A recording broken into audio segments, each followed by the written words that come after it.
Mr. Rogers, you have an amendment. Could you give us the number on that amendment? Mr. Chairman, it's 601. 6. Is it the one that still laws? Because that was one.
The gentleman is recognized to offer his amendment.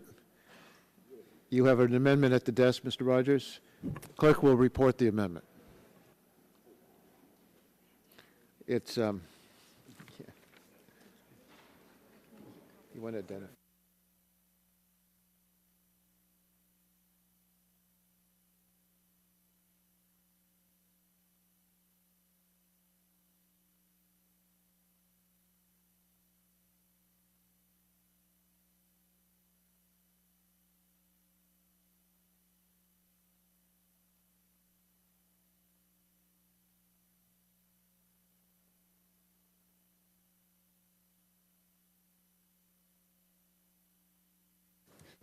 I apologize, Mr. Chairman. His name was not on the amendment. We know where it is. Hang on one second. Would you report the amendment? Yes, sir. Amendment to the amendment in the nature of a substitute offered by Mr. Rogers. After section Without 3, objection, the following. amendment will be considered as read, and the gentleman from Michigan is recognized to explain his amendment. Thank you, Mr. Chairman. I think this is incredibly important as we move forward. I think we can all agree that clean, sustainable, and energy policy that reduces our dependence on foreign oil is all important and something that we can all agree on. I think how we get there is incredibly important, and we have some very serious differences. One thing that we know by reading this bill... Could you suspend, because we still don't... We still don't have the amendment distributed. We need to let the members have it. I will We don't have our computers handy for the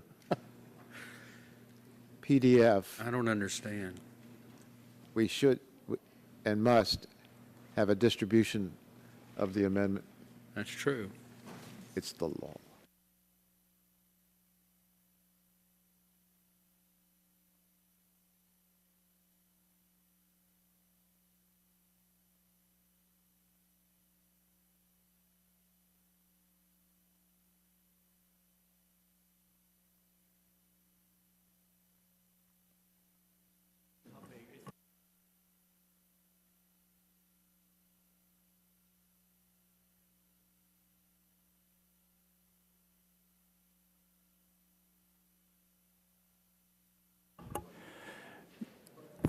Mr. Chairman. Who's seeking recognition? Mr. Shimkus from Illinois. Shimkus, for what purpose do you wish to be recognized? Okay, I think they found the amendment. I was going to suggest we just read the amendment while they're looking, and that would expedite the process. Well, we've already waived the reading, but I did want members to have it in front of them, and that is now being passed out. So we'll start all over again, and I yield 5 minutes to the gentleman from Michigan. Thank you, Mr. Chairman. As I said earlier, this is incredibly important that we get this right, and we can all agree that clean, sustainable energy and an energy plan that reduces our dependency on foreign oil is incredibly important. But here's what we know that this bill, as sits before us, will do. It will increase the average consumer's electricity rates. It will. Matter of fact, there's provisions in the bill to try to figure out how they help the poorest of the poor pay for it. Even though it's not very, if you read it, it's very complicated, and good luck in ever getting your money. The second thing it will do is increase unemployment. It's in the bill. They actually have a whole section dedicated to set up a whole different fund separate from unemployment insurance to try to pay people as long as 52 weeks for losing their jobs because of the passage of cap and trade in the bill. Both of those things are in the bill. And, Michigan, we're awful proud. We think we helped create the middle class with manufacturing and the automobile business.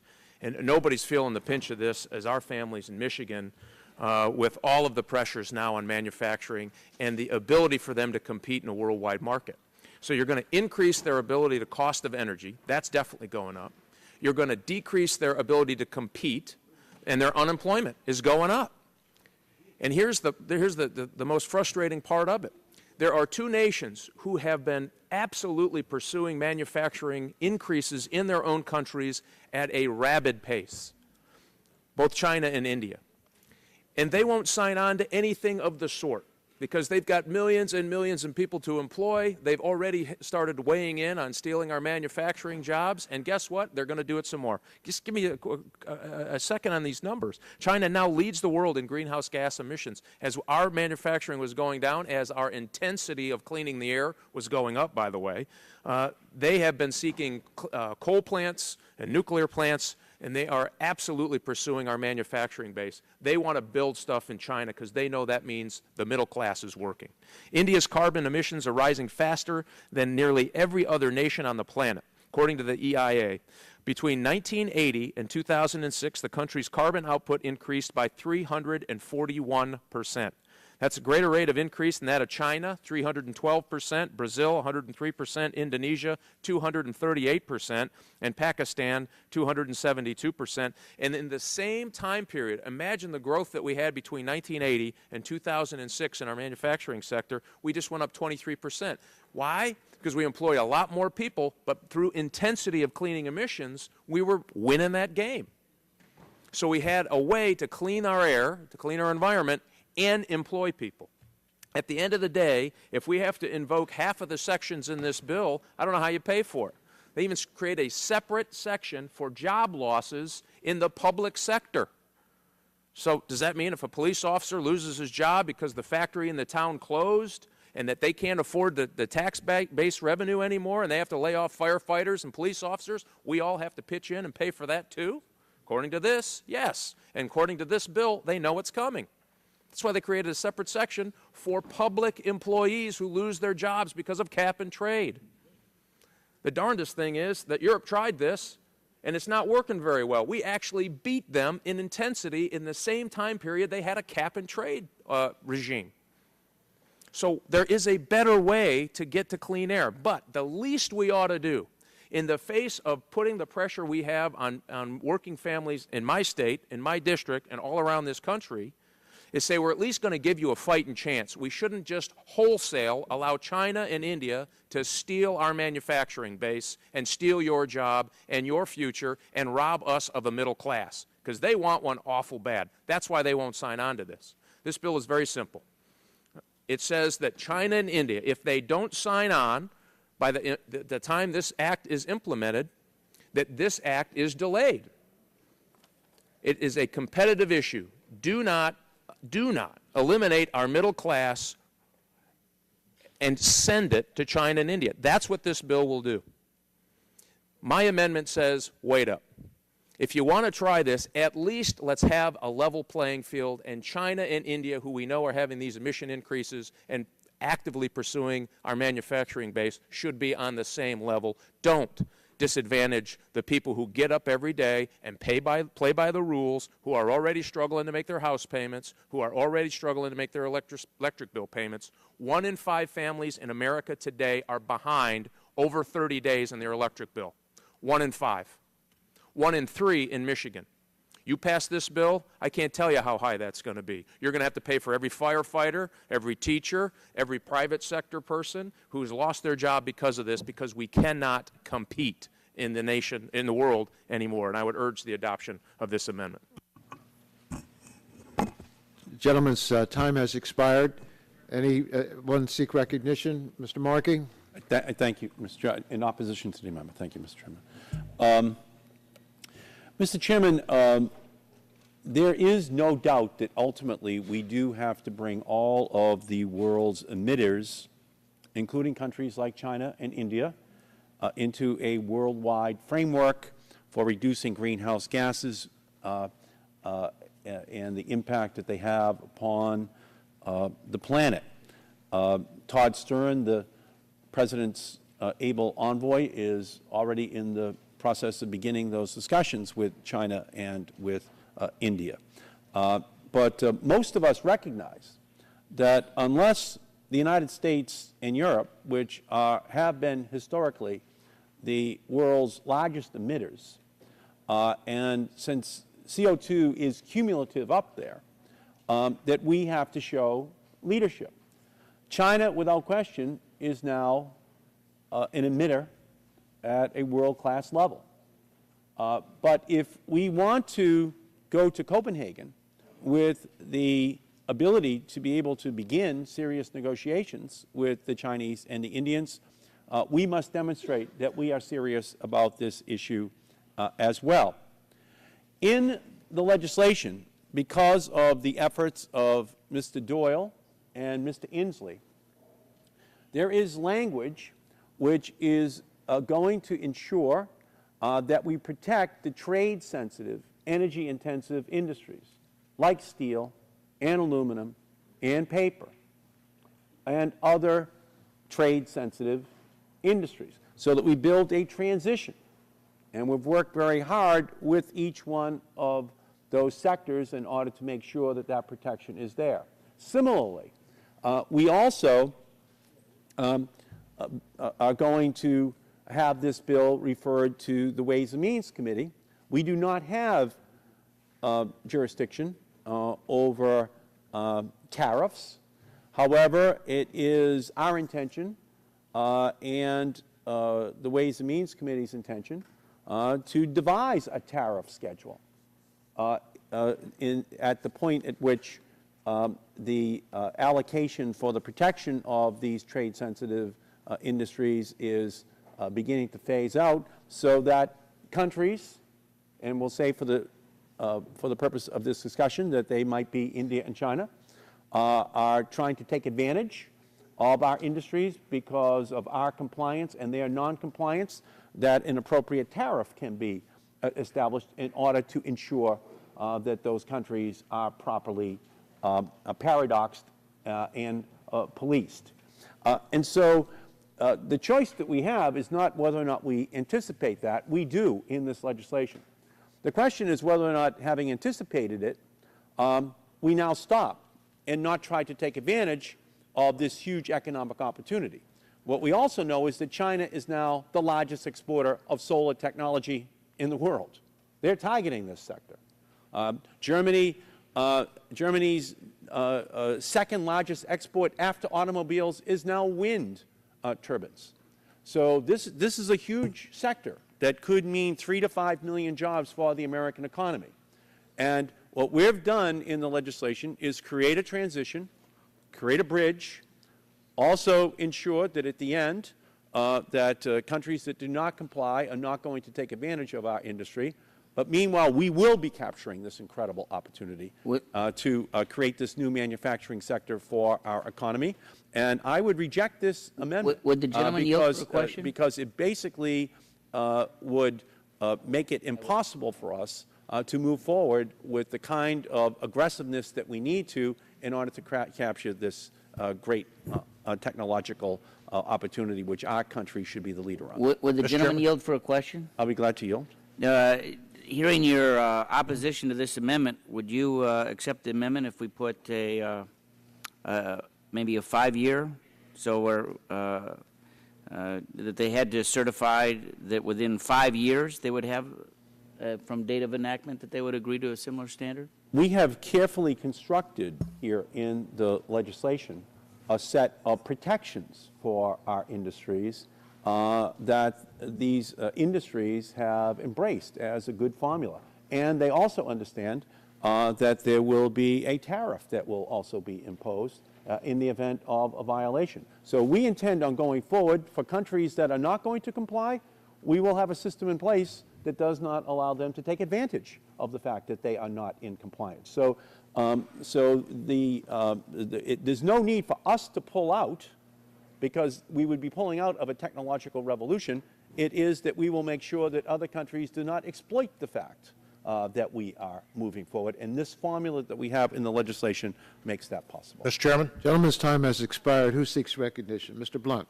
Thank you, Mr. Chairman. Mr. Chairman, I'm supportive of the amendment, and actually more supportive after the subcommittee chairman made his comments. I mean, he made the point that discussions are underway. That sounds like a good thing. So if discussions are underway and whoever's having those discussions is as capable as Mr. Markey suggested they were, maybe they produce a result and this problem is solved. He also made the point that CO2 is cumulative in the atmosphere.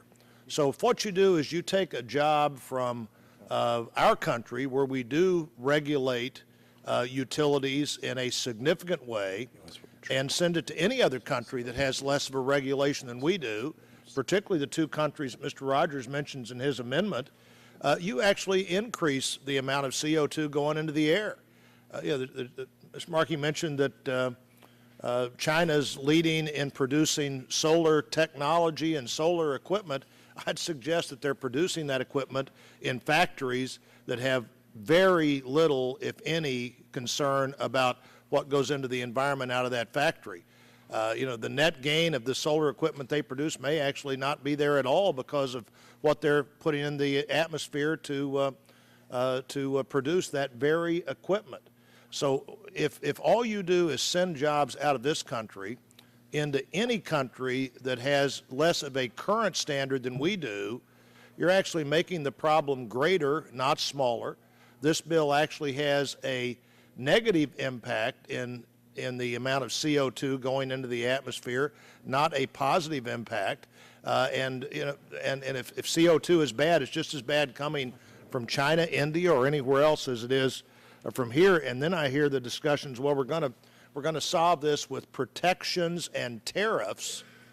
In a recessionary environment, there's no economist that I'm aware of that doesn't believe that that's the very language that extended the Depression in the 30s. Was we did all the wrong things.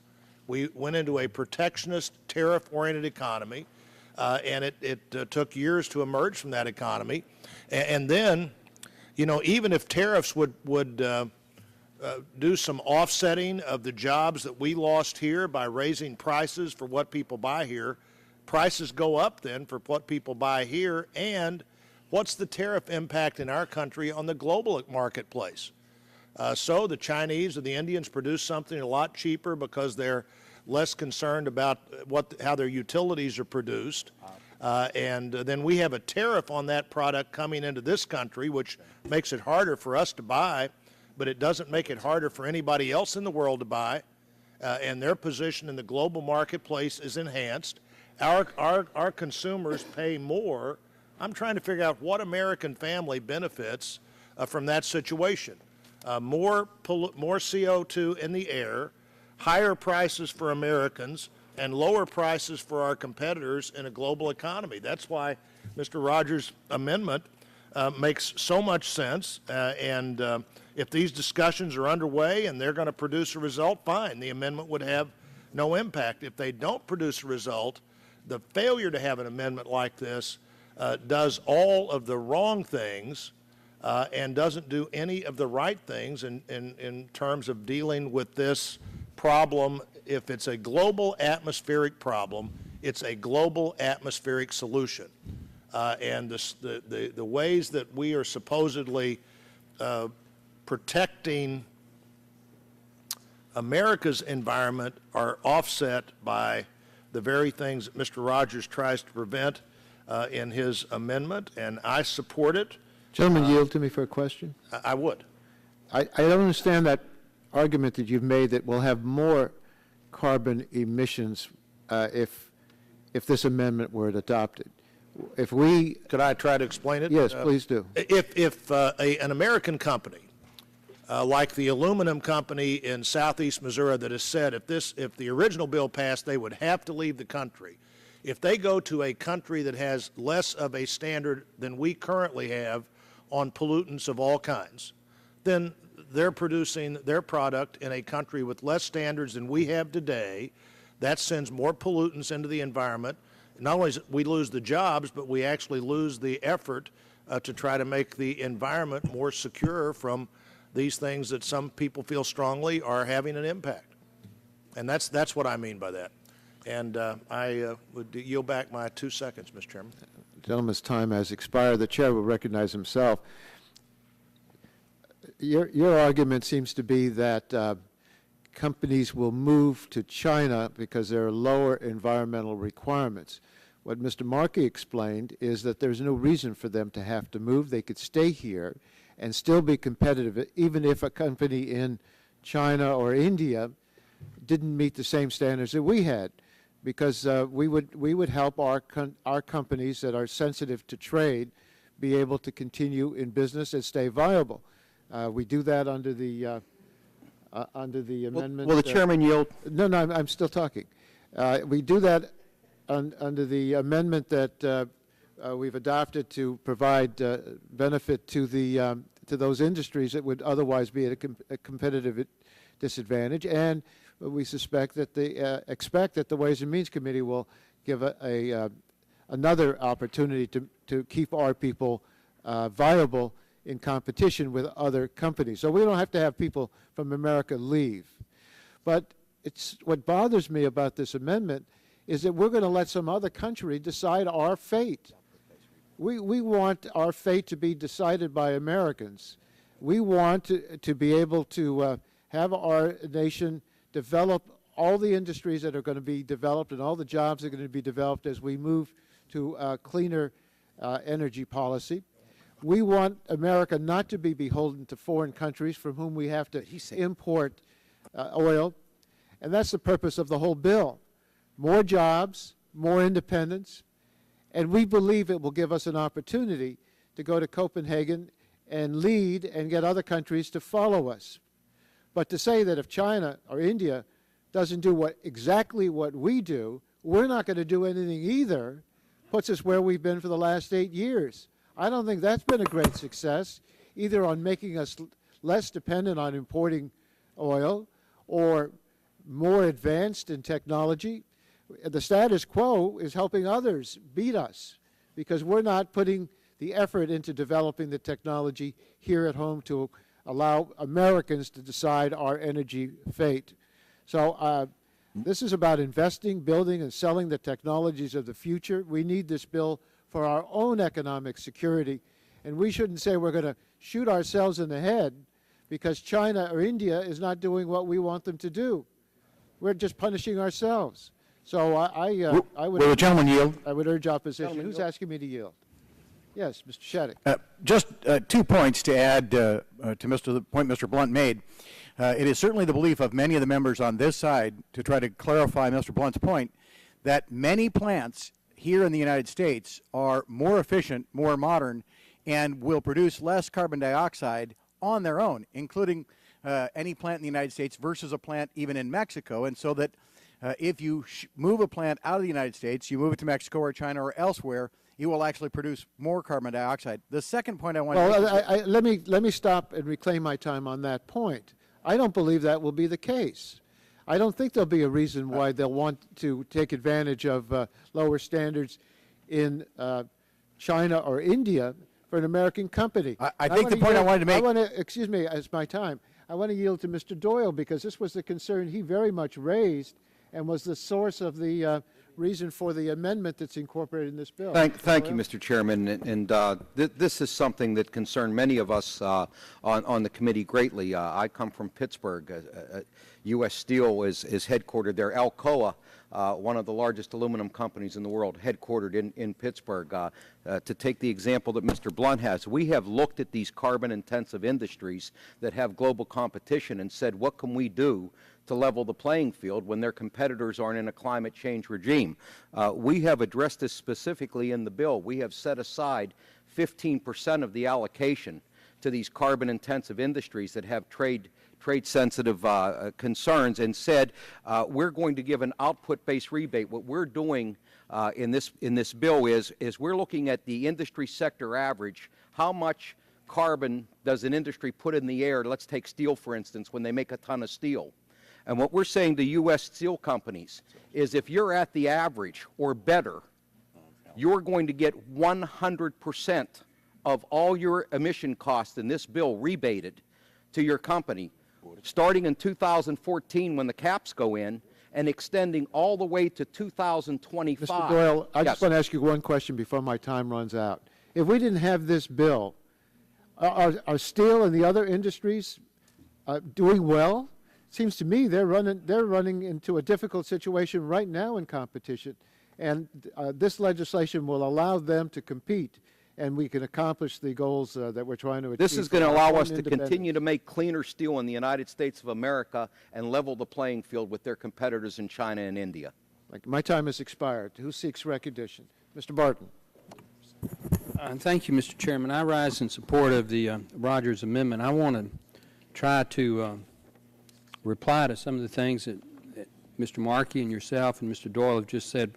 Let me simply say to Mr. Doyle, don't doubt your good faith. I know how hard you're trying to protect the U.S. steel manufacturing capability, and you have been able to apparently negotiate some offsets and some allowances for certain periods of time. As I understand it, though, those allowance offsets begin to fade away around the year 2025, and I'm not sure when they totally phase out. Number two, anytime you set up a program where you take something away and then you give it back, the government never gives back 100% of what it takes away. There's the famous story of the family that wanted some money, and they're very religious, so they asked God to send them $100. It landed on the Postmaster General's desk here in Washington. He felt very sympathetic, so he sent them a $20 bill. And the wife got it in the mail, and when the husband came home, she said, I've got good news and bad news. God answered our letter, but he sent it through Washington, and those turkeys kept 80% of it. It's just not going to work, Mike, and I know you're trying. I also want to point out... Gentlemen, yield. Don't take the post office name in vain. Well, it's just a fact. But anyway, you've got a Title III, which we've never seen before, and I've been trying to read it as we've gone through the markup. But in Title III, you have on page 382 a requirement in Section 705 that beginning in 2013 and every 4 years thereafter, the Secretary of Energy and perhaps the EPA administrator have to make a report on compliance with these targets on CO2 and other greenhouse gas emissions. Those reports include a review of international actions. And on page 390, if in fact this report says that we're not making progress to meet this standard that's in the bill of no more than 3.6 degree Fahrenheit increase in temperature from 1850 and no more than 450 parts per million of CO2 worldwide, the administrator then has to report to the Congress on additional reductions required to meet those goals. And then on page 395, the President of the United States under Section 707 has to submit to the Congress a set of recommendations on how to force domestic additional reductions to meet the requirements that are not being met internationally.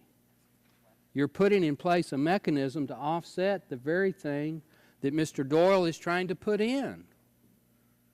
Now, all Mr. Rogers is trying to do is say if we're going to set up this mechanism in Title III of all these allowances and we have this descending requirement for anthropogenic greenhouse gas reductions, as Mr. Markey has pointed out, CO2 is CO2, whether it's produced in the United States or it's produced in China or India. India is fast approaching the United States in terms of its CO2 emissions.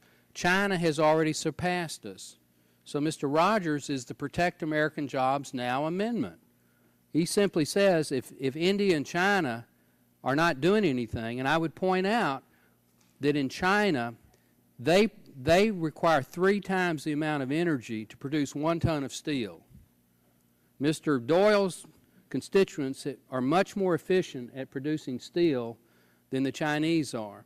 But we're going to set up a situation where you shut down your steel plant in Pittsburgh, or in my congressional district at Grapeland, Texas, Jewett, Texas, or Midlothian, Texas, and you move that to China, to Mexico, because they don't have these requirements.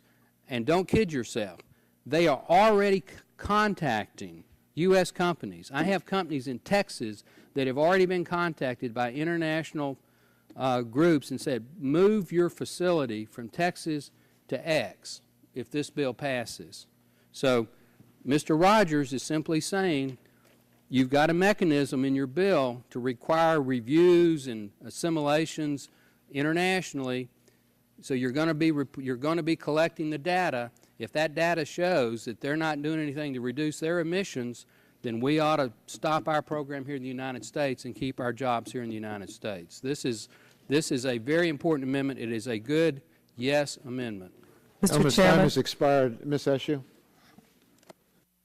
Thank you, Mr. Chairman. I rise in opposition to the amendment, and let me say why. And I'm glad that I was called on a little later rather than a little earlier, because I've had the advantage of listening to the pros and cons on this. I think that this amendment, long short, bets on the United States failing. And I don't believe that we are going to fail. I think we are going to win, and win big. And I say that because all of the steps that need to be taken to establish a new manufacturing base in our country and protect the one that we have is protected and built upon in the bill. The bill provides for the transition, as other members have said. I was in India last year and China the year before.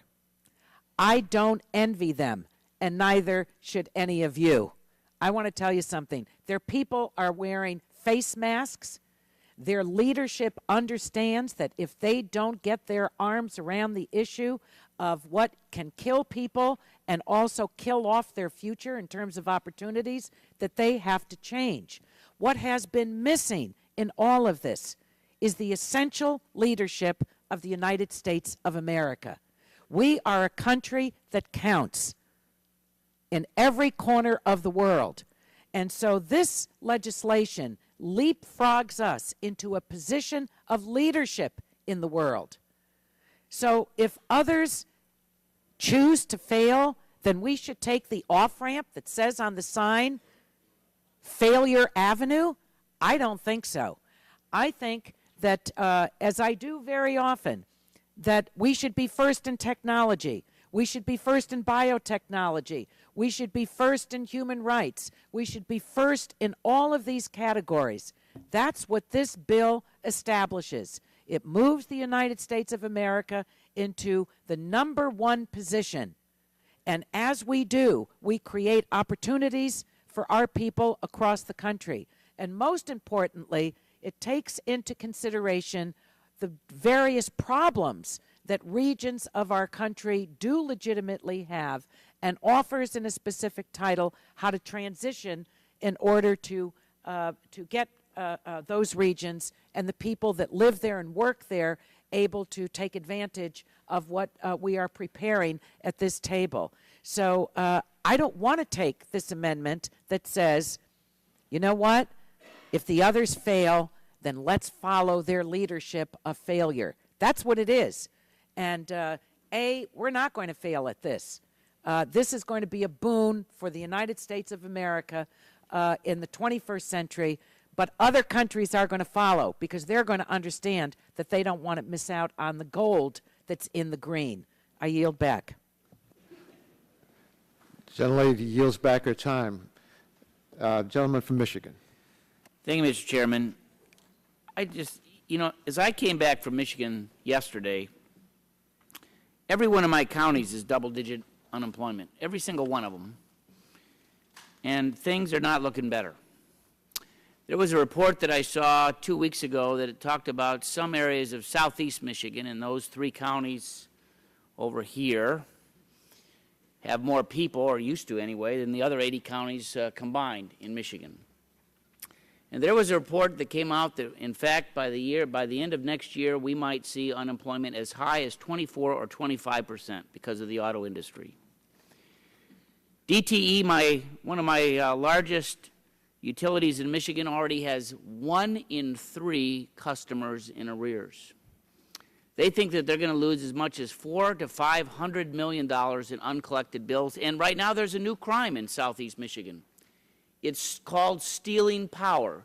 People actually going out and changing the meters so that they don't have to be billed what they really pay or what they really use. So jobs is the issue. And the last thing that my state needs, or any other state, particularly in the Midwest, and I've been down with President Obama down to Elkhart, which has the highest unemployment rate in the country, almost 20%.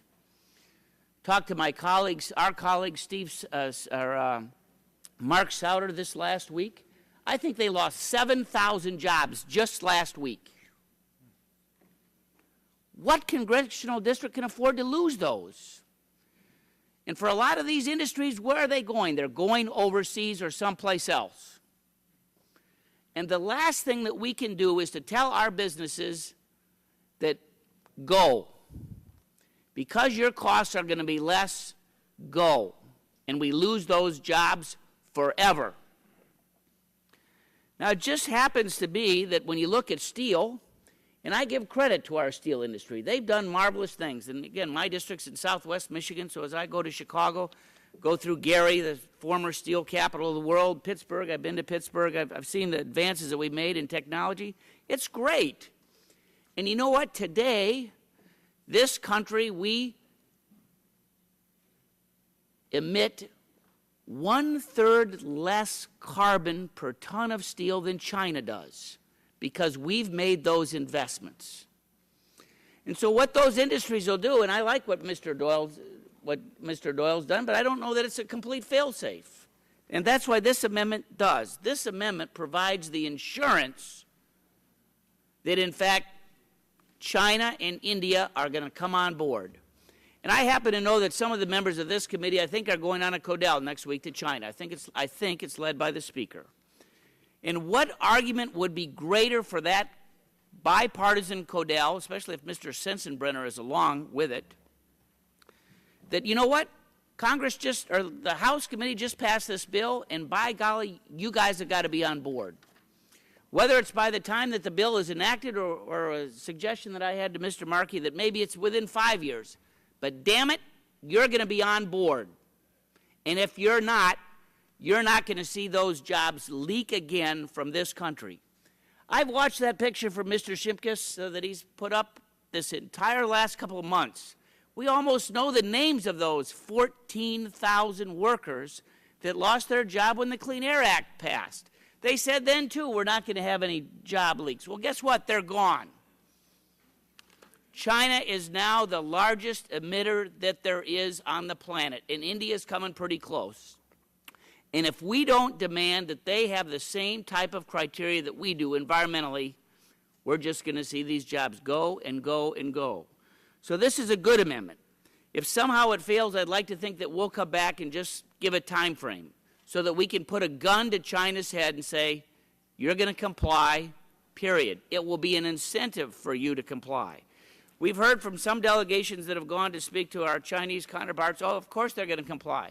They can't even find hundreds of miles of the Great Wall. They just discovered 180 miles of it this last month that they didn't know was there for 2,000 years. They're putting on a new coal plant every single week.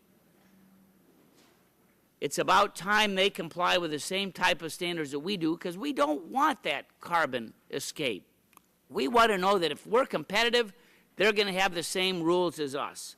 And that's why this amendment is a good one, and I hope that it passes, and if it somehow fails, we still ought to have a timeline so that the congressional delegation, when they go there next week, says comply or else. Gentlemen, yield to me. Be glad to yield, Mike. Seems to me that what you're saying is that we had to have a gun to our head. So if China doesn't comply, we fire it. And then we get nothing here and we've got nothing there. And if we have no requirements here or there, it's hard for me to believe that the last 8 years or so have been good for steel and some of these other industries. I think they have relocated to China. At least this legislation will provide some protections for those industries while we take the leadership in trying to develop our own ability to control our energy destiny. Well, if I could just conclude in the remaining time that we share, this provides an additional assurance that, in fact, they might eventually come to the table and meet the same standards that we do, and that's why it needs to pass. Thank you. Mr. Chairman. Gentleman's time has expired. Mr. Doyle? Thank you, Mr. Chairman. Mr. Chairman, when my grandfather, Mike Doyle, come over from Ireland, he settled in Pittsburgh, Pennsylvania, and he got a job in the steel industry. And he worked 41 years in the Kerry furnace in Rankin.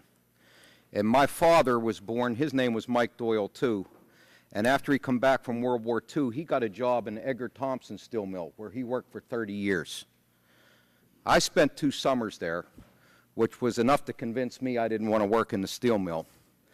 But in my town where I grew up and have lived all but 2 years of my life, everyone's dad in that town either worked at Union Switch and Signal or down at Edgar Thompson Steel Mill.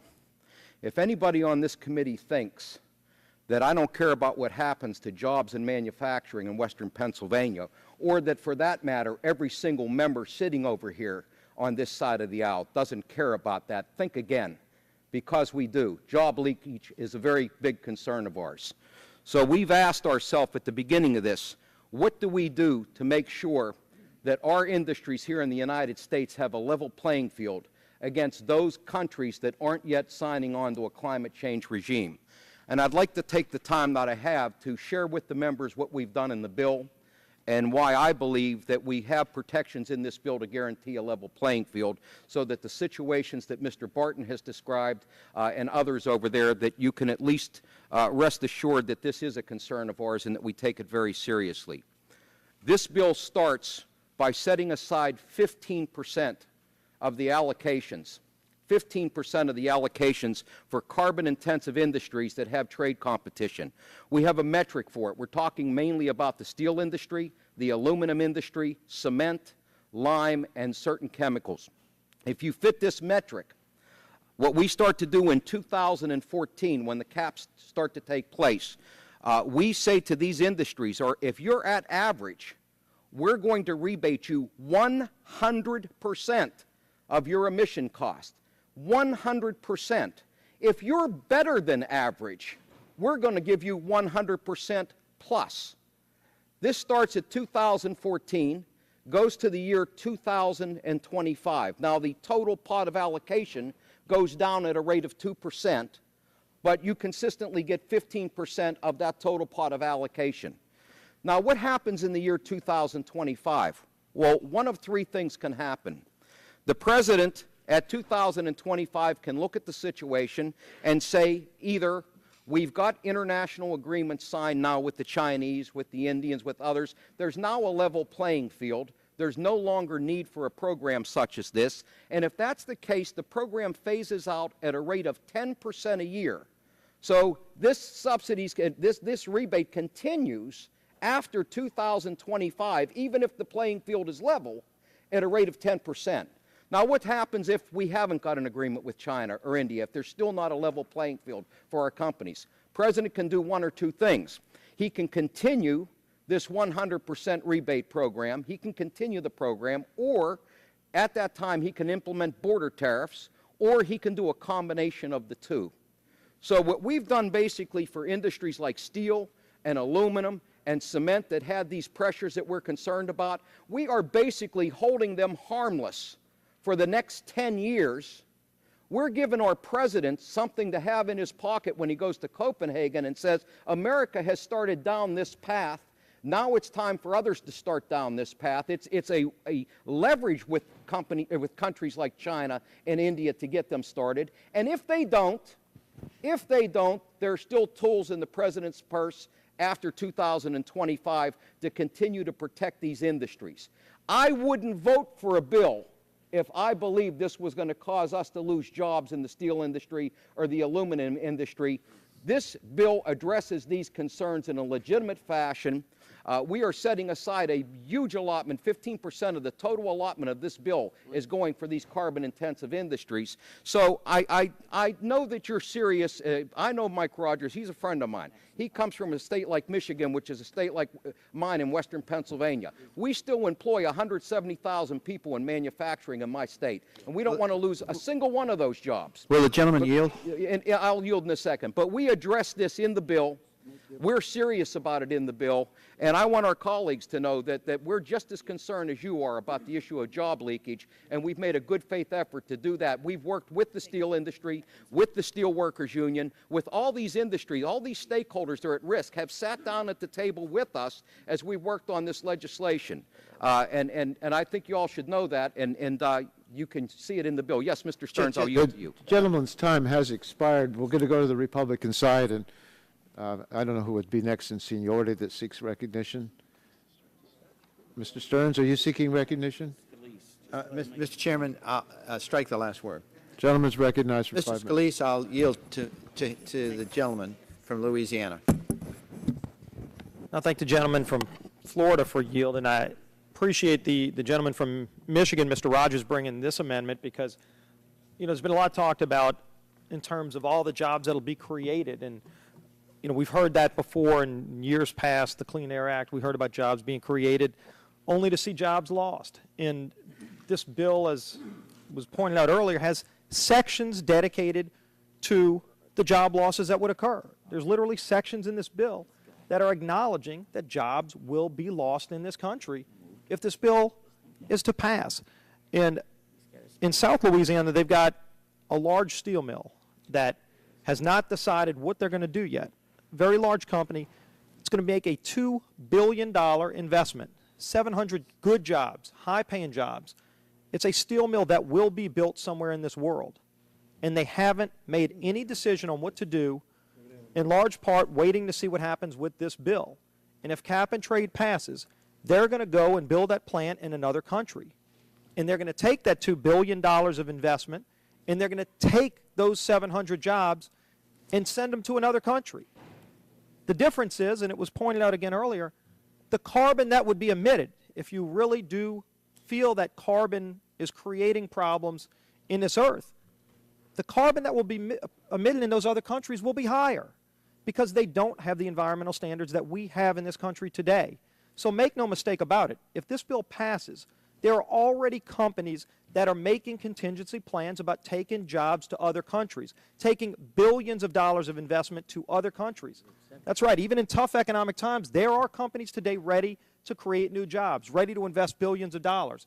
But they're going to be making those decisions based on policies that come out of Washington. And if Washington passes policies that don't allow them to compete in this country, they're still going to create those jobs, but they're going to create the jobs in other countries. And the real irony is, for people who feel that they're doing something to save the planet by passing legislation like this, it's actually going to be counterintuitive because this legislation will run off jobs to other countries that emit more carbon for doing the exact same thing as done here in this country. And we've got a classic example of that right now in South Louisiana. So you want to create 700 good, high-paying jobs in the United States with $2 billion of private investment, or do you want that money, those jobs, that investment going to another country? It literally, the fate of those types of jobs are literally going to be decided by the passage or failure of a cap-and-trade energy tax. And so make no mistake about it, there are high consequences. There are companies today, and maybe they're getting ready to take those free allowances. Maybe they've been negotiating in all these secretive meetings for the last few weeks to get these free allowances so that they can start planning their exit strategy. This buys them 10 years to slowly phase out of the United States. And don't think they're not going to do it because they're already sitting around talking about it. And so whether they're going to move their company out of this country later on after their free allowances run out, or they're just not going to make the investment and build the plant today in the United States, depending on what happens to this bill, that's what's at stake. And so I support this amendment. Would the gentleman yield? Reclaiming my time. I would yield back to the Doyle, gentleman from Florida. I think no one on this side does not respect your sincerity. But I wanted Mr. Scalise to tell you right promptly that there is a clear case that a steel company, and you're talking about steel, is ready to move to Brazil. And I think he made the case very well.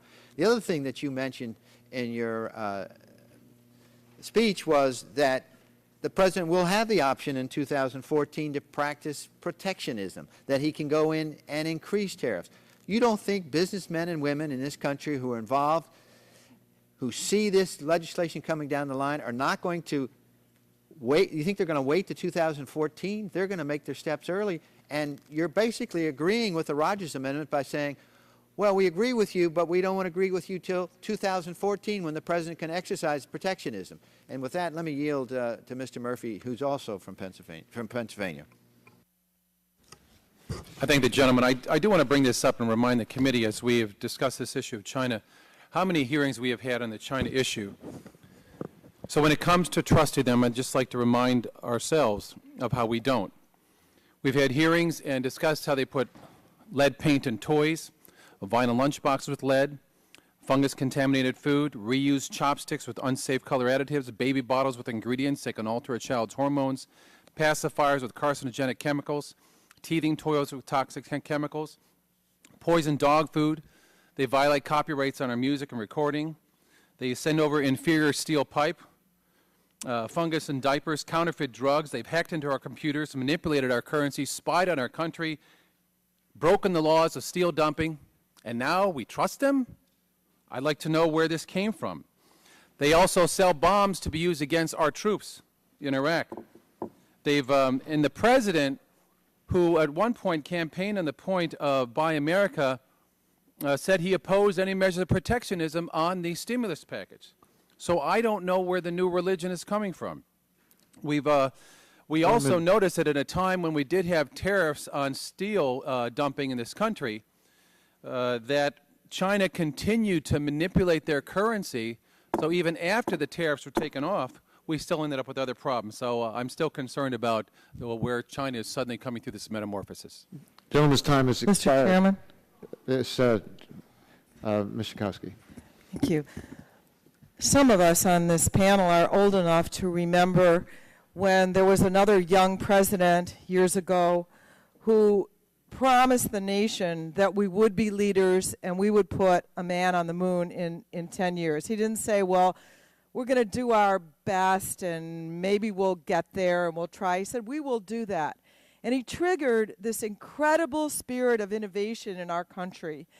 All kinds of people, from students to entrepreneurs to researchers, began that project, not just of putting a man on the moon, but putting the United States of America back in a leadership position in innovation and technology. And it happened. What I see in this amendment is an innovation stopper. I feel the spirit of innovation crackling in my district. And I'm from Illinois, and we have lost jobs over the years.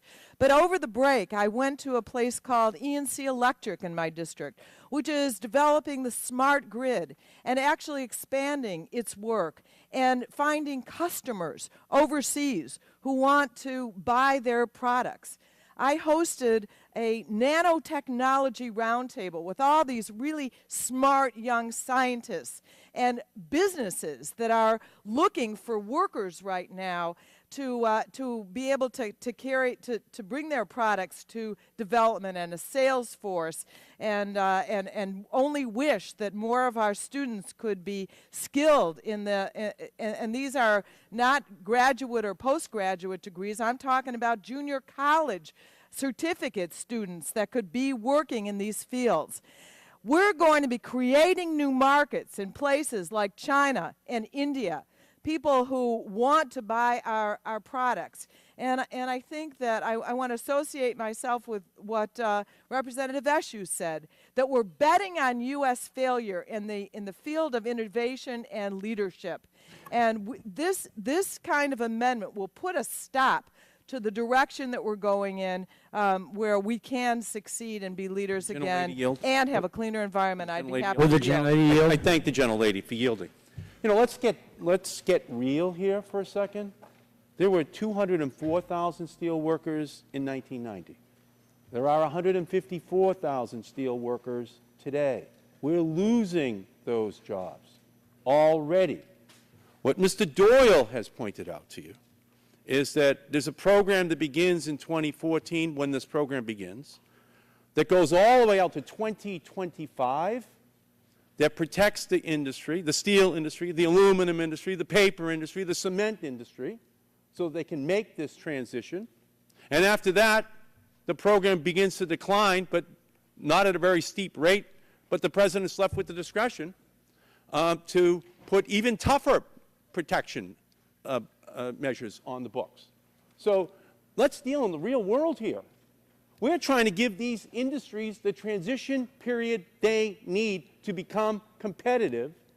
And the gentleman from Pennsylvania has been talking to the steel workers, talking to U.S. Steel, talking to them in terms of what they need. And I think that the side over here, if you want to engage in that kind of debate, apart from what's actually in the bill, what the industries that we're dealing with are already suffering from, the protections that we're building into the legislation so that they can have a transition to this new era, then you can continue that.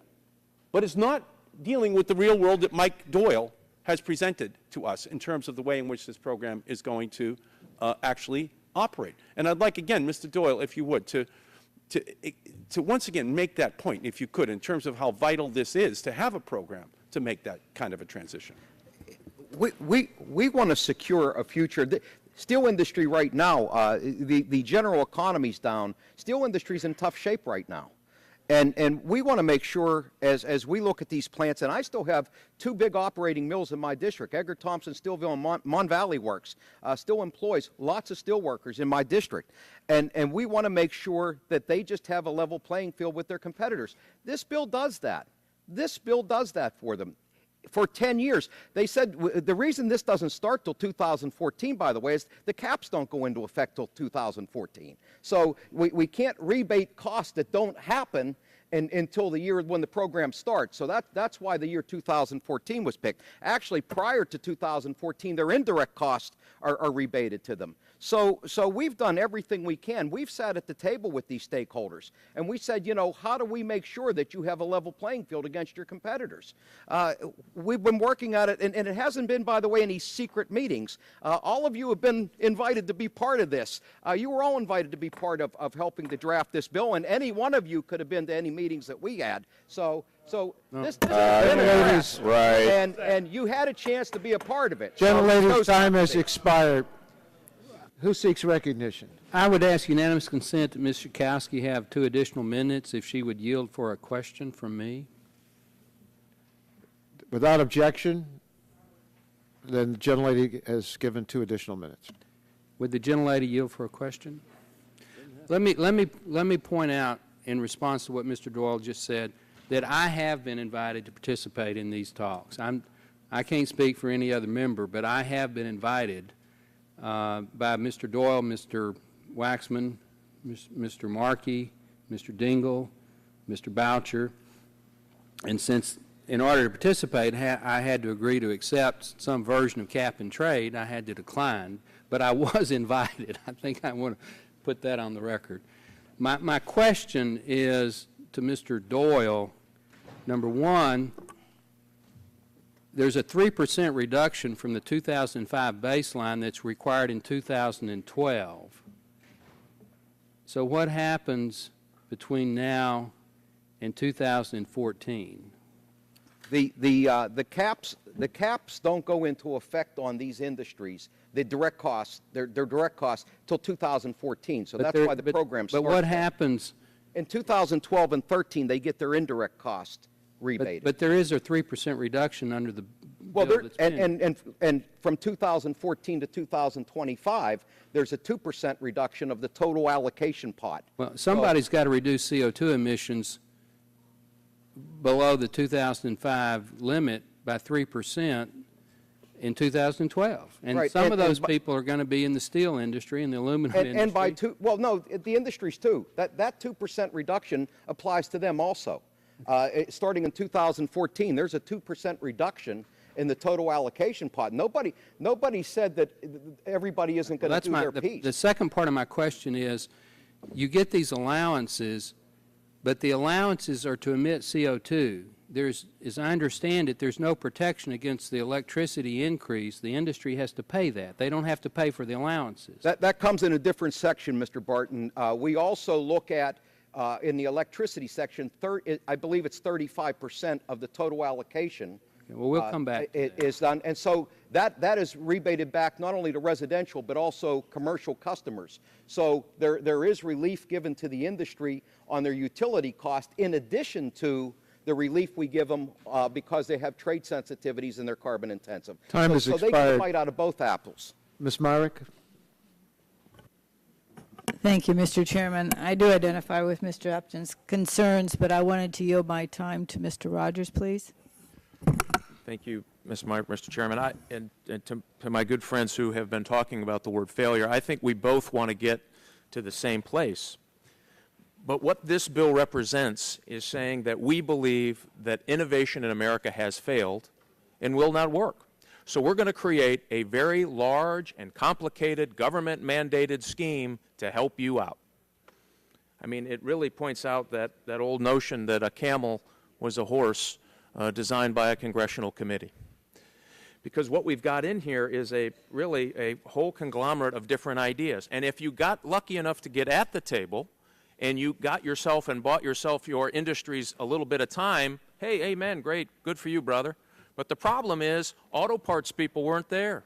Small manufacturers who do medical supply components for emergency rooms are looking at this, and they weren't there. I can give you industry after industry that didn't get to sit in that room and cut a special break, because what every one of you has acknowledged is this bill will hurt manufacturing. You said it. We know it. We're going to try to help them. We're going to give them a little bit of money now, knowing they've got money later. And here's my problem with my friend Mr. Doyle's description. Even if they maintain that average, and I believe that you fervently believe this, but they have to, that pot gets smaller 2% every year. So what you're saying is, in order to stay average, you got to shrink. When did we want our industries to get smaller? We want growth. I want more production. I want more people working. I'd love to get back to 200,000 jobs. Well, the gentleman, but here it is. Here's how they have to do it. If they don't meet those standards, oh yes, absolutely, it's in your bill. If they don't meet the standards, what they do is they go to Wall Street, and that's worked out well for us, hasn't it? Go to Wall Street and buy credits. So now I have a new cost in producing steel or auto parts or cars because we're growing. Somebody likes our product. Of course, now that's more expense. I got to add that on. Gentlemen, and here's the problem. Let me finish my thought here if I can. Because this notion that somehow we're preaching failure and we don't believe in innovation is simply wrong. In the time that cap and trade was in Europe, and this is incredibly important, in the time that cap and trade was in Europe, they reduced their emissions 16%. In that same time frame, the United States, through innovation, not this bill, reduced it 20%. That's innovation. That's creativity. If we want to be for something, let's unleash innovative capability in America, not punish it. Because you know what? It's going to follow the money. So you know what they're going to do? They're going to go to Wall Street. They're going to figure out how these trades happen. And we're going to buy trades and credits, and we're going to go into brokerage houses. And millions and millions and millions of dollars that would have normally stayed in communities and employed people and provided health care benefits now flow through Wall Street so that they can somehow allocate these things by a government formula that may or may not work for you. And if you're sitting at the table wondering, gee, am I going to keep my house next month? And you look at how complicated this thing is and how you clearly state that there are going to be job losses, it's in your own bill. And oh, by the way, in order to pay for those credits that we're going to give, those allocations, we're going to borrow more money from China. Fantastic. So we've just made it more interesting for a company to say, enough is enough. I'll go to China. Apparently that's where the money is. My energy costs are less. My regulatory costs are less. And that's why people are going to go, not to get away from compliance here on pollutants. They're going because their electricity bill is a lot less. So now we got to pay $3,100 and try to figure out a way to help poor people meet that $3,100 we know it's going to cost the average American family. Now we have increased electric costs to the companies, and our only solution is we're going to allow you to have these allocations that will get smaller in your out years of production. So you either figure it out or you go to Wall Street and buy credits. That does not seem like a logical plan to me to help the environment or help employment. So I understand where you're going, but this is big and it's complicated, and we don't do big and we don't do complicated very well in the United States when it comes to the federal government. Will the gentleman yield? I will yield. Actually,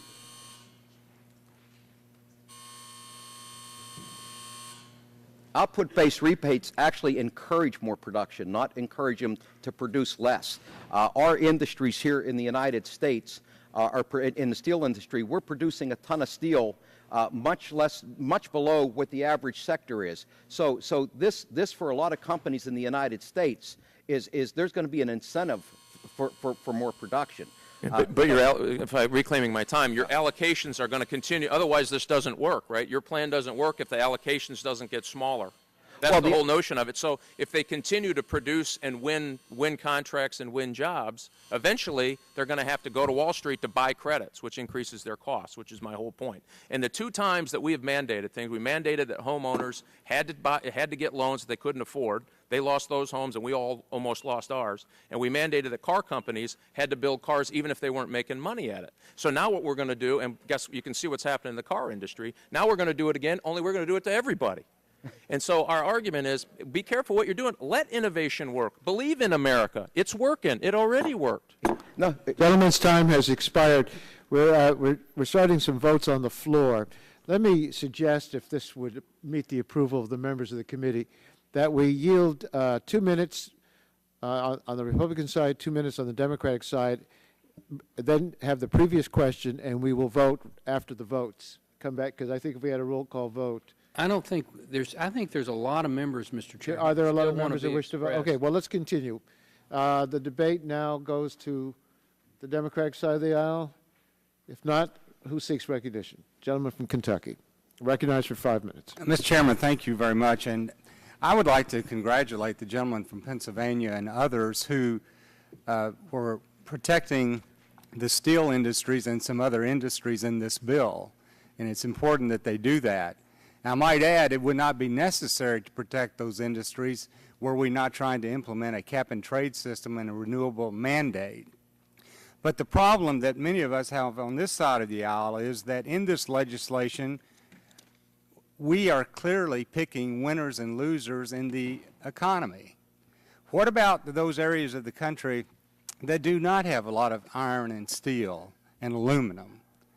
Who's going to protect them? How are they going to be protected? We know that this bill provides all sorts of subsidies for particular industries like wind and solar. But what about more traditional industries that are trying to compete?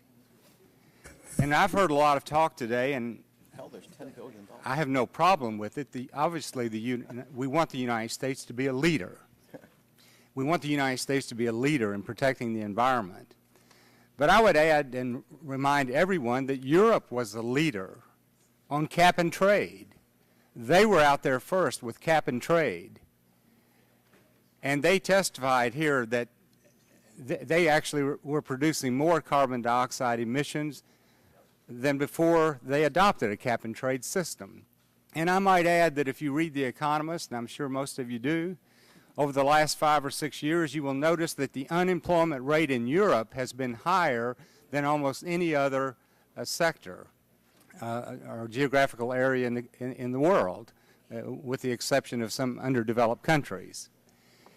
And so the concern that we have is, and we remember the Chinese who we met with, and they did indicate, yes, we're bringing on one new coal-fired plant every 2 weeks. I think Fred said one, but the ones that I talked to said every 2 weeks. And they also said we're not using scrubbers and we're not using carbon capture and sequestration. And the reason that we are doing it is because we already have low labor costs, and now we want our electricity costs to be lower than in America. And it's great for America to be a leader, but we want to be competitive in the global marketplace. And that's why I think this amendment of Mr. Rogers is worth adopting, because if we go to Copenhagen and if we exert our president is a quite popular fellow, and he's remarkably persuasive. And if he goes to Copenhagen and can persuade them to adopt similar standards that we're adopting here in America, great. Then this amendment wouldn't even be necessary. But to protect the American worker, we know that there's going to be a lot of job loss. Everyone recognizes that. Even in the president's budget, he had something like $657 billion over 10 years from cap and trade. And when Peter Orszag came to testify before Congress, he said it may be double that or 3 times that. But we know electrical costs are going to go up. And so I think the bottom line is we're competing in the global marketplace. And in order to do that, we have to have low electricity cost. And that's why I think this amendment is very important, because it simply provides a level playing field for American employees. This is more than about American leadership. This is also protecting the jobs of the American people. And I yield back the balance of my time. Gentleman yields back the balance of his time. Who else seeks recognition? Mr. Walden. Mr. Chairman, move to strike the last word. Gentleman's recognized for 5 Mr. Chairman, we'll come to this side at all? We'll come back. Okay. Thank you, Mr. Chairman. You know, I've heard a lot today about protecting this specific industry or that specific industry, and I find that I understand why people are moving in that direction because of the onerous effect this bill will have on those industries if they're not protected, and that's, I think, what my colleague from Kentucky, Mr. Whitfield, was saying. You know, it's kind of interesting if you go back and look at the testimony of Peter Orszag, then CBO director. He's now President Obama's head of the Office of Management and Budget. He said if you didn't auction the permits, it would represent the largest corporate welfare program that has ever been enacted in the history of the United States. All of the evidence suggests that what would occur is that corporate profits would increase by approximately the value of the permits. And so what's happening in this bill is those who had an inside track or an effective argument or a big advocate are now getting these permits for free. And so it's going to them at no charge, but that's to protect them from the damage that would otherwise be done to them by enactment of these provisions. But over time, as I understand it, those allocations bleed away. It reminds me, a colleague of mine said about this whole notion, he said it's a bit like swallowing a tapeworm. Doesn't affect you at first, but it begins to eat you alive later. And so I think that's a real graphic explanation. Now, the other thing that happens when you represent a rural agricultural district like I do, there's always this talk about we're going to put tariffs on, and by golly, we're going to protect this industry, steel or aluminum or whatever's favored at the moment by Washington. And then these countries aren't operating out there in a vacuum. They have the ability to come back if those tariffs or penalties or whatever Congress decides to enact don't meet up with our world trade agreements, and usually they don't. Then they come back and they don't slam necessarily steel or aluminum. They get the choice to pick other items. And this Congress already, under Democrat leadership in one of the bills that passed, decided to get into a little tariff war, a little trade war with Mexico over trucks to protect American trucking system, allegedly. So that violated NAFTA, and Mexico had the right then to come back and start enacting tariffs. And they are. Up to 20% tariffs on pears and cherries and onions and potatoes and Christmas trees and various other products they decided. Mexico decided, under their rights, under the treaties we have, to come after us. And so I'd like to ask counsel, can you show me in here what the tariffs are in this bill? Where? Point The to gentleman would page. yield to me. Yes, sir. There are no tariffs in this bill. Okay, then let me ask you this, because, Mr. Chairman, I thought I heard earlier Ways and Means was going to put some sort of protectionist. They may well put in a border tariff to help those industries that might face unfair competition. But I'd ask the gentleman who backs free trade, do you think that has had any result in jobs going overseas? I would submit that that's been the sucking sound that we've seen from. Well, China reclaiming and my other time, places reclaiming my jobs have time, gone. Mr. Chairman. Certainly, in trade agreements, there are those who do better and those who don't. I stipulate that. But I also would tell you, on the face of it, that when you dramatically increase energy costs on the remaining American manufacturers, and you have the head of the National Association of Manufacturers testify that this bill alone will cost 2 million to 3 million American manufacturing jobs, that is not an inconsequential piece of legislation. And so I'm trying to figure out, I haven't had time to get through all 930 however many pages, so let me ask the council this. Where is it in here where the allocations are to specific industries? Can you tell me where that is? Because I've heard that they're somehow protected for certain years, and I'd like to know how many credits they're getting, when they get them. The and gentleman which will yield to me on that Yes, as yes. well. That's in Title IV of the Act. We're not at that point yet. Well, but we're certainly debating here now over Well, I refer Mr. you to Rogers' Title IV. amendment. Answer your question. And that's why I was curious, because I've heard in the debate that those industries are cared for well in this bill. So does the council direct me to what page that's on? Counsel, do you know what page Title IV starts?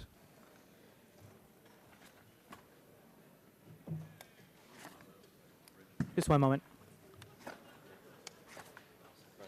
Once we answer that question, we're going to break for a vote.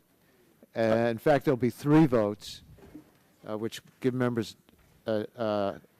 notice, and that we'll come back after the 3 votes and continue. I'm told it's Title III, Mr. Chairman, by our staff, maybe page 553. Greg, is it 4 or 3? Greg? Section 782. Page 736, maybe? So what's... Yes, because we've talked with them on the